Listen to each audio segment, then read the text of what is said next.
joined today by Katya Koleva, the president of the board of the Institute of Social Integration in Bulgaria, and Tanya Balova, the executive director of the Institute of Social Integration in Bulgaria. So welcome both of you. I'm very thankful that you're here today. And in the next, let's say, 45 minutes, we'll just discuss some questions from me. And also, if you're watching this live now, you can ask your questions in the chat, and I will post them to Katya and Tanya. So maybe to start off, Katya, maybe we can start with you. So can you maybe tell a little bit about the Institute of Social Integration itself? So what is it exactly, and what is it that you do there? Yes, good morning, everybody. Hugo, thank you very much for the interest in the elections in Bulgaria and in our institute as well. The Institute for Social Integration was founded in the year 2002, mainly by experts from Bulgaria, like sociologists, journalists, people coming from academia, also with a political background. Most of us affiliated to the social democratic political spectrum, but not only. And through the years, we established many programs, like training programs. We have also publications. We do also surveys. And in the year 2006, the Institute was founding member of FEPS. You know, FEPS is the Foundation for European Progressive Studies. And also founding member the same year of ENOP. ENOP is the European Network of Political Foundations. So we do work not only in Bulgaria, and we try in Bulgaria to cover the whole country, not only the capital city, Sofia, but we are also represented in Brussels-based networks and organizations. We are also a member of Solidar. Solidar is a network of civil society organizations, and our institute is CSO as well. So we also monitor the elections in Bulgaria since 2011. So for more than 13 years, we have civil observers. We have trained civil observers who are monitoring the elections in many Bulgarian cities.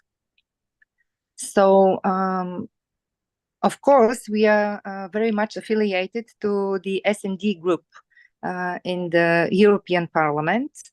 And in Bulgaria, and not only, we work very close with the Friedrich Ebert Stiftung.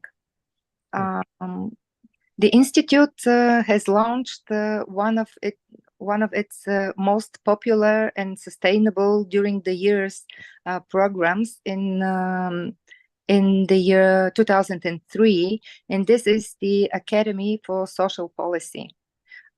Through this academy, which is a training program, we managed to let's say, to educate over 400 young people, not only from political parties, but also from the civil society as well, like representatives from students' organizations, but also, of course, young people who were when starting at the academy willing to contribute to the political life. And many of them become, during the years, even members of parliaments, mayors, city councillors as well. And during the years, they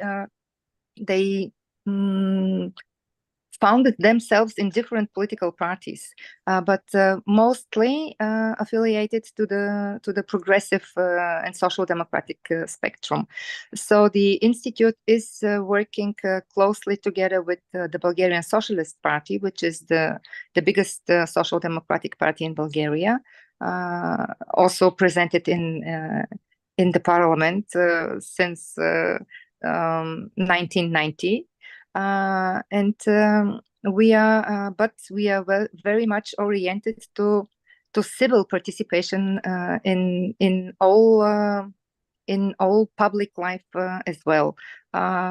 We do public conferences.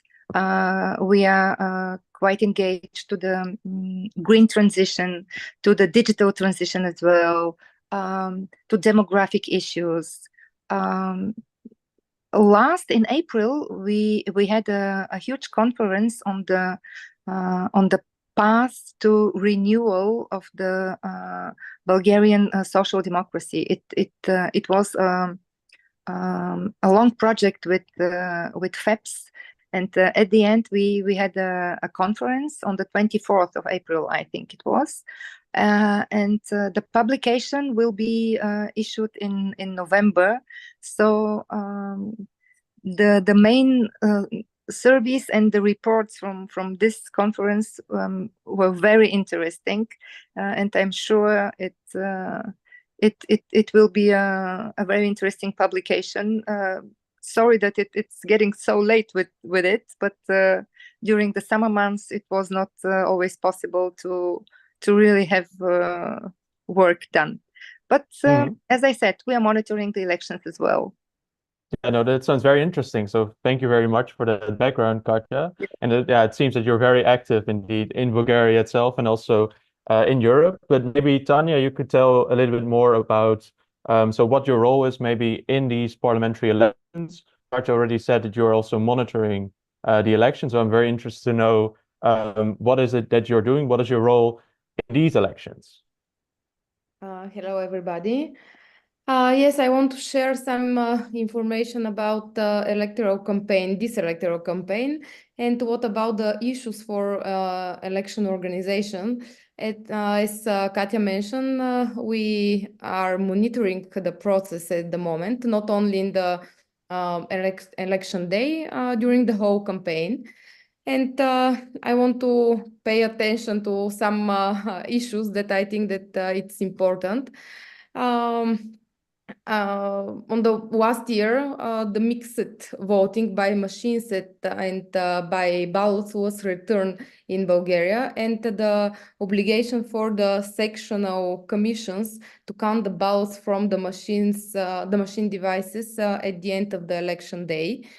And these changes contribute to a significant number of errors in the protocols of the commissions. And for example, in the parliamentary elections, which were last year in April last year, maybe this was not last was this year, but the previous one, 22% of protocols were wrong. And our observation of video recordings of the vote counting procedure showed that very often the section commissions used the wrong practice when they were counting and reporting the results. Reduction of these problems in the reporting of results can be achieved through better training of members of the commissions. And we were speaking for that problem many years. Our observation at the moment shows that the problem with the members of section commissions getting deeper, unfortunately. In the last years, the parties changed their members a few days before the election day, after the training process, which were traditionally organized. And but during this electoral campaign, one of the parties changes its members of commissions every week. This is because both leaders who have conflict with each other have a letter of autonomy, and both together and separately can represent the party. And this action set the regional electoral commissions and the central commission in the role of a court which must resolve intra-party problems. And if the commissions refuse to take decisions for changing, the members of section commissions, the leaders of the party enter a complaint, and this process is repeated every week. Maybe the other big problem is related with invalid ballots. The citizens usually vote only with the preference for their candidate without noting the number of the party, and this makes a ballot invalid. What we monitor now is that in this electoral campaign, some parties started with public campaign to explain the ballot voting procedure step by step. And instead of a policy debate, the candidates engage in the technical explanation of how to vote, how can vote correctly, which is generally the job of a central commission, not the party. And maybe the policy, the debate for policy is stay back of the technical problems.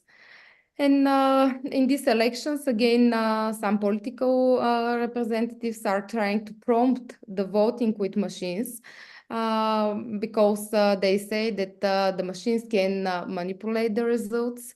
And in the last local election last year, the machines were removed from the process a few days before the election day. Because artificially, if I can say that, artificially formed scandal with the factory number of the machines. And unfortunately, it was organized again by the political representatives. And this led to a large number of invalid ballots and wrong protocols. And nowadays in the media, there is information that in this campaign, again, there is an attack against machine voting. And in this way, the parties describe their low results. They claim that the problem is technically not political, which is not so correct. And based on this background, the opinion of the citizens is that there are some attempts at manipulation of the process, and they refuse to vote. And this is maybe only one reason for low voter turnout in our country. And if I can finish for that moment with some positive thing, is that introducing video supervision during the counting of votes is a good practice. It's really a good practice.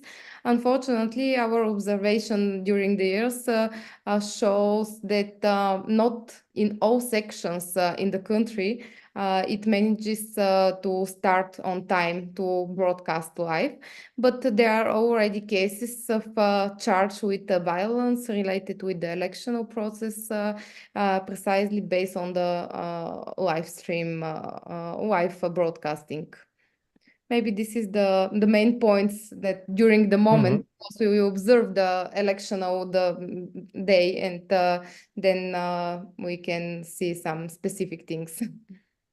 Yeah, no, thank you very much. That sounds, yeah. Do you want to add something, Katja? Yes, I would like to add something, and Yeah, of course. that in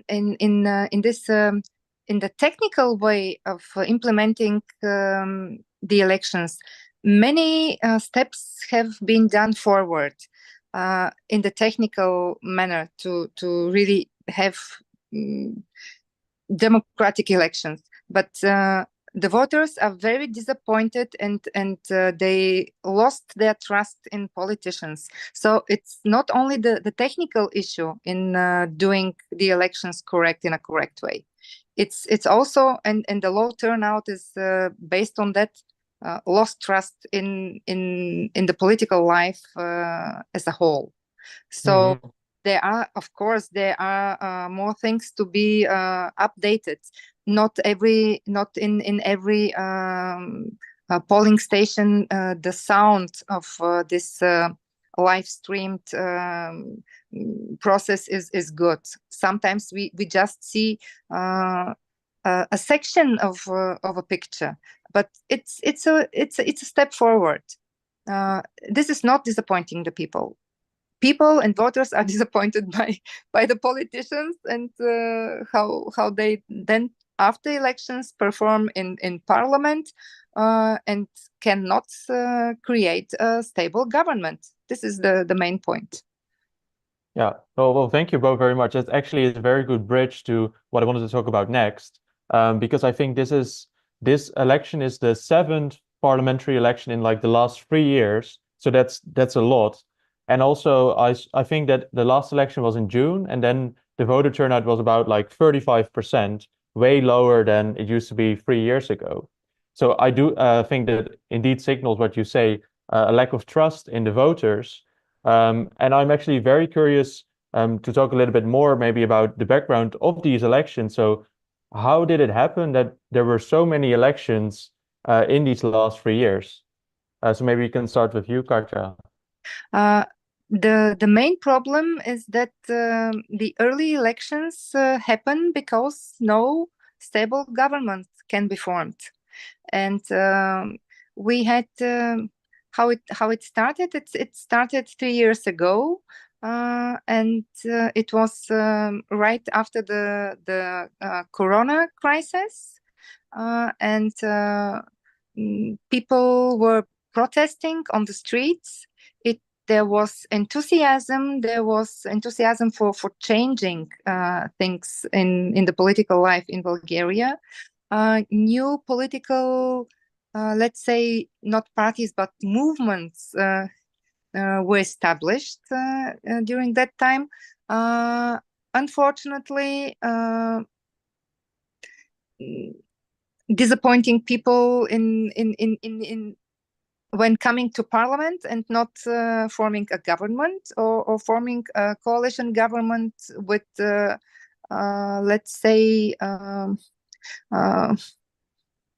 not stable basis, and then crashing again.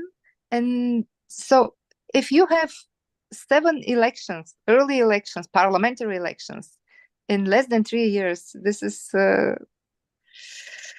it's a huge problem, but well, we stay optimistic. We hope that now the new changes in some of the parties, which are parties from the very beginning of the political process in the early 90s, will maybe not lead right now to stability, because what we see is there won't be a turnout very much higher than 35 to 40%. It's not expected to be higher, and the parties, as Tanya mentioned, don't focus on policies, they don't engage that much on what to do, but how to do it, how to form a government. Will it be a government on a political government representing ministers from a political party, or will it be the so-called government of a programmatic government with a head not from the political parties, but a famous expert in something in Bulgaria. So it's a little bit confusing, the voters, and of course the observers like our organization, because it's not the so-called normal electoral process we used to monitor. It's strange, and I'm sure that Tanya can add something to what I'm saying, but most of the parties don't have even programs on their websites. You can't consult. You as a voter, you have your preferences on personalities in some parties, and if the voter is asked, and what will be the steps forward in the program of the party, or what is this party standing for, it's like wow. It's a different question.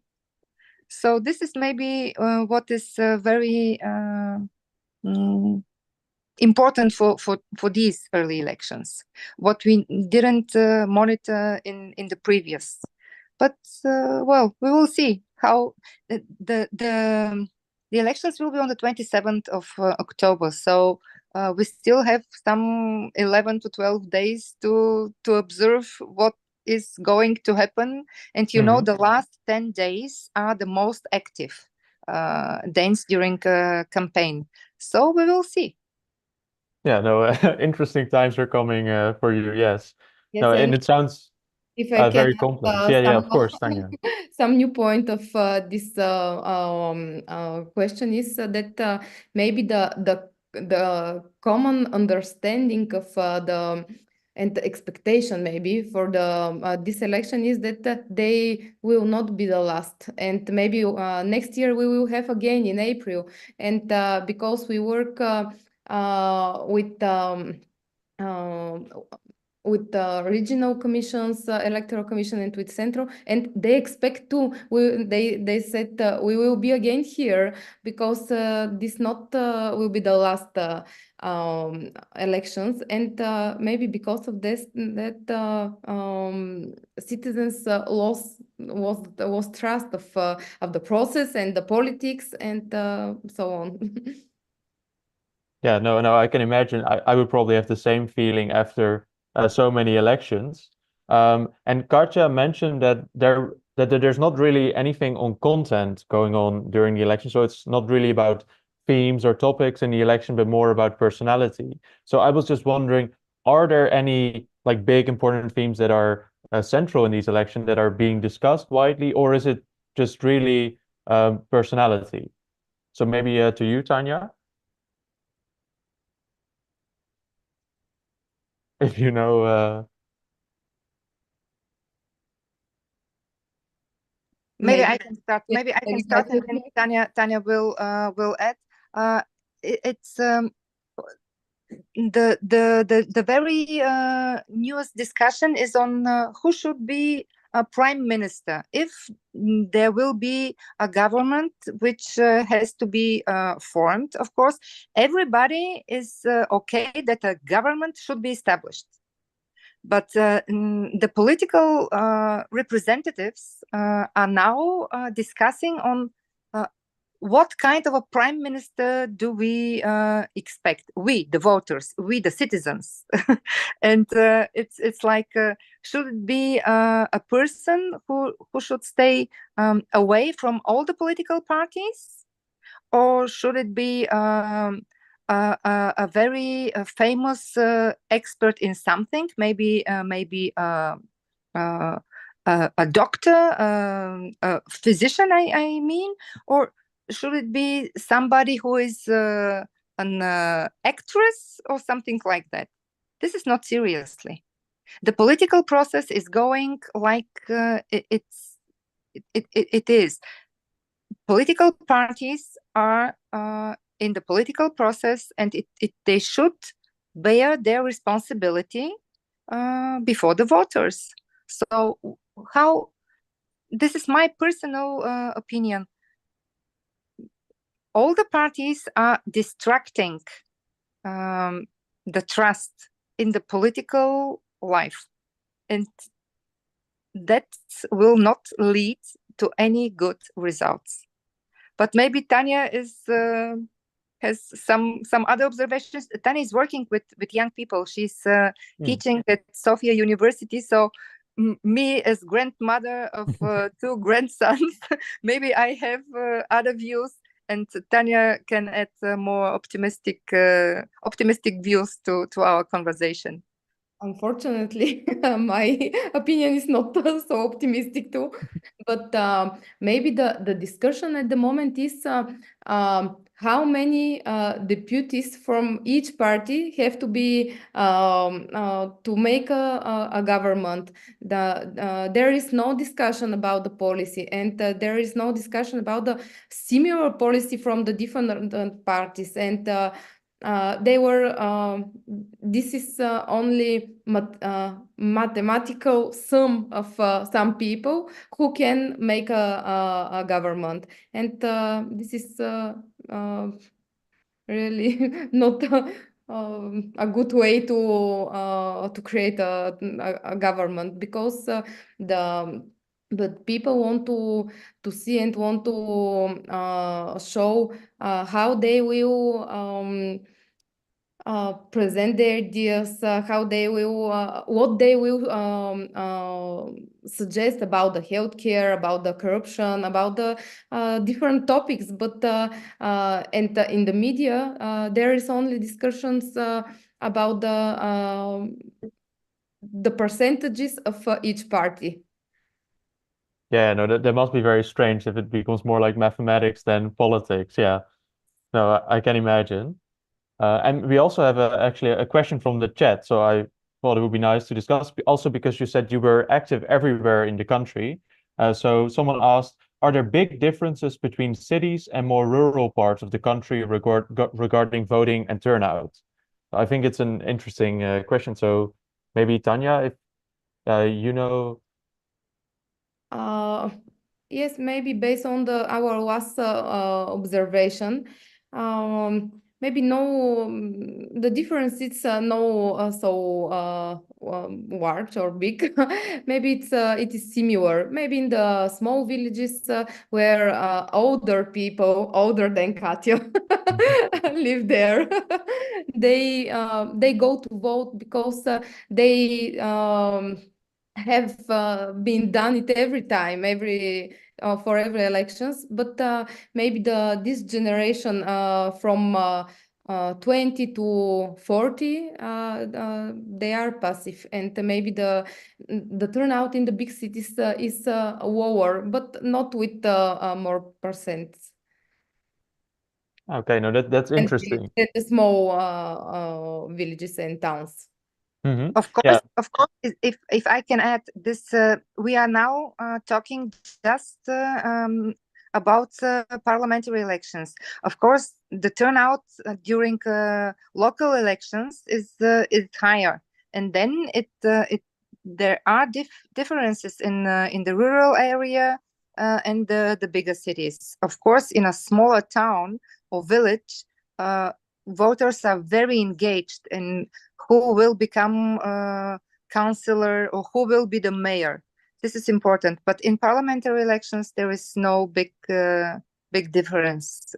If you vote in Sofia, the capital city, in a larger town, or in a small village. Okay, no, that's interesting. So there's basically more trust in the local government than in the national government. Yeah. No, that's very interesting. And just to move on a bit more specific on these parliamentary elections, so I was wondering maybe like what are the key players in these elections? So maybe what parties or people, and maybe also a bit what is the role of the president of Bulgaria? I think it's Rumen Radev, if I pronounce it correctly, and I think he's quite famous or infamous. So I was wondering maybe what his role is and also what some of the important players are. So we could maybe start with you, Katja. Okay. Yes, the president has the highest let's say trust in the citizens, or the citizens have the highest trust in the president. This is the correct way to say it. And Mr. Rumen Radev is seen as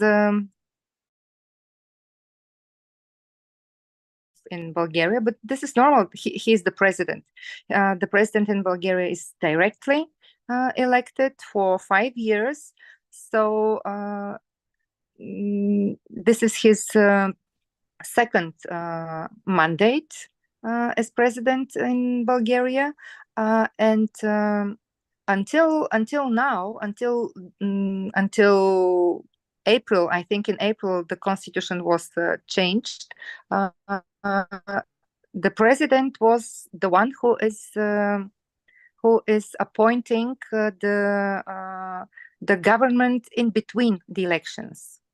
So his let's say power was quite sufficient in the political life. Now with the new changes of the constitution, the president is no longer appointing the government, and there were some difficulties in forming the last government after the June elections this year. But well, there is a government in Bulgaria right now, and we will see how the next parliament, because there will be a parliament after the elections, how the next parliament will deal with this process. Will there be a new change in constitution, or will the parliamentarians, the members of parliament, leave it like it is right now? We will see. Maybe about the personalities in the political parties. This was the other part of your question, Hido. Maybe Tanya can continue. Yeah, or just not necessarily personalities per se, but maybe also like the big parties who are competing, who should we look out for? Yeah. So maybe for these elections, we don't have any new parties, or we don't have any new big parties where we expect some miracles to happen in the political life.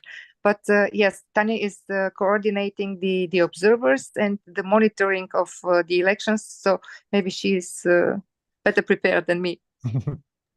Yes, maybe according to the last sociological information, maybe from yesterday, they showed that the GERB, but I'm not sure how in English, the party of Boyko Borisov will win again the elections, but it will not be enough to create a government.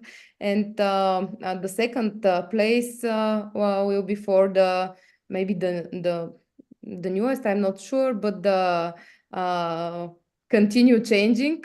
Katya, продължаваме промяната. Yes.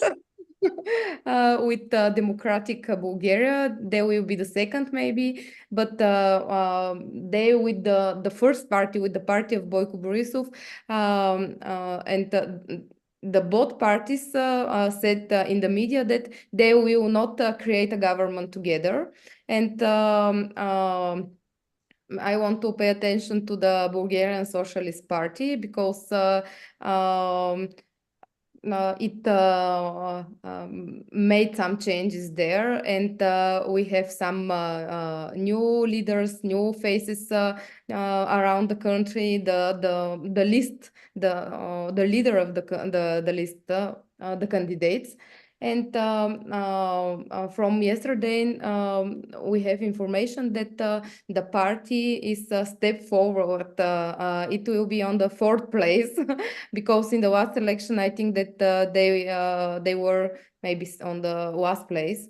And we hope that the progressive voters will be more presented in the national parliament, in the next national parliament. And we hope that it will continue its work longer than now, because now it was only 3 months. Yeah. And they were working only for their organization, how to be commission, who will be the leader of the commission, and so on. And they didn't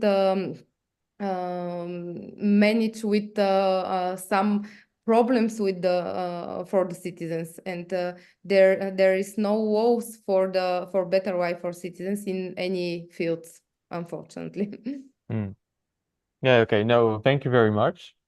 Yes, and also don't have that much time anymore. So I also have a more like maybe concrete or question from I think like a recent law that was like, I think like in August there was this new law which bans like LGBTQ representation in schools, and there was a lot of media attention around it. So I think it would be interesting to know like what role this plays in the elections.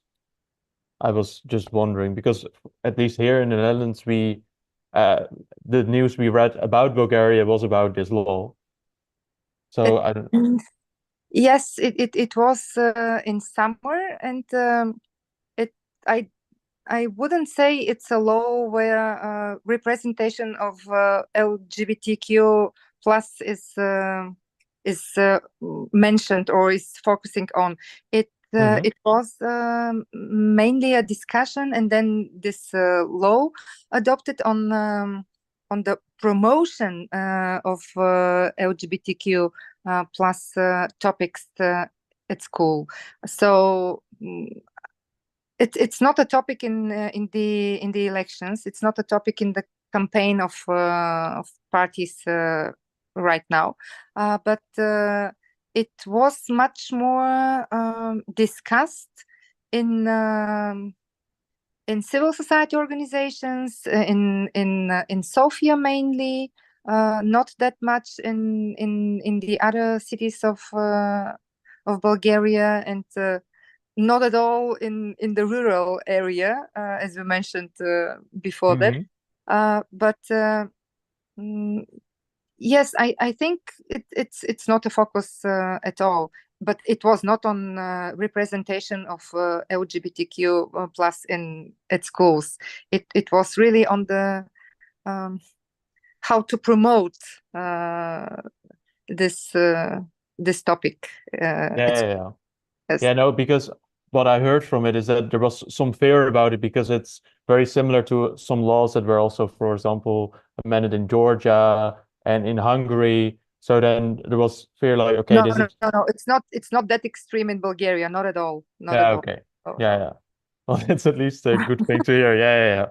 No, thank you. And then maybe also a last question to you, Tanya. It's you also mentioned already the Bulgarian Socialist Party. So I was also wondering, so how are the progressive parties basically doing in Bulgaria? Because yeah, I think they're not necessarily the biggest party, but as you mentioned, they are now becoming number 4. So I was wondering how they are doing, if you have anything to say about it. Yes, the difference now is that the maybe the left, the center, the central left or the progressives are in union, and the Bulgarian Socialist Party is not alone in the process. I'm not sure, but maybe 20 parties and movement are included in that union, and for first time they stand in front of the citizens in union. And because of that, we hope that they will take more votes, more ballots will be pushed for them. but as we Yeah. said, we don't expect a miracle. Hmm. Not now. Yeah. So, people are very disappointed, and the voters of the social democratic political spectrum are very disappointed as well. So we will see what will happen. I don't think, unfortunately, I'm not that optimistic, and I don't think this will be the last parliamentary elections for the coming 4 years. Maybe there will be a government, but as the last government until April, we all of us we thought it will be a sustainable government. It was quite interesting in its establishment, as a rotation principle included in it, but it proved to be unstable as well. So my personal expectations are that there will be a government formed after these elections, but it won't be stable neither. Yeah. No, that's very interesting to hear. And Tanya, do you maybe have the same expectation Yes. or Yes. yeah. Station Yeah, are the okay. same. Yeah. Well, then it's very good to hear. So I don't know if you have anything else that you think is really important that has to be said about these elections. Maybe. Maybe the most important thing is that people go out and vote, because the low turnout is the basis for frauds and for not for democratic principles during the whole electoral process, and from there to the political process as well. So people should go and vote, and we are very much committed to really increase the turnout in this process. Mm-hmm. Well, thank you. So then I think with this last call to action from you, Katja, this is the end of this webinar and Q&A. So thank you all for watching. And of course, Katja and Tanya, thank you very much for being here. And if anyone watching right now is interested in these kind of webinars or Q&As, we from the Foundation Max van der Stoel, we are organizing more in the upcoming weeks. So this Thursday already at 2 o'clock CEST time, we are organizing a similar webinar on the elections in Moldova. So if you're interested, yeah, certainly come to this. Maybe Tanya, Katja, if you're interested, you're also more than welcome, of course. Yeah, so thank you very much. Yeah, I wish you a lot of luck with the elections and your observation role there. Thank you. Yeah, and it was very nice to meet you and talk to you. Thank you very much. Yes, Bye. thank you. And yes,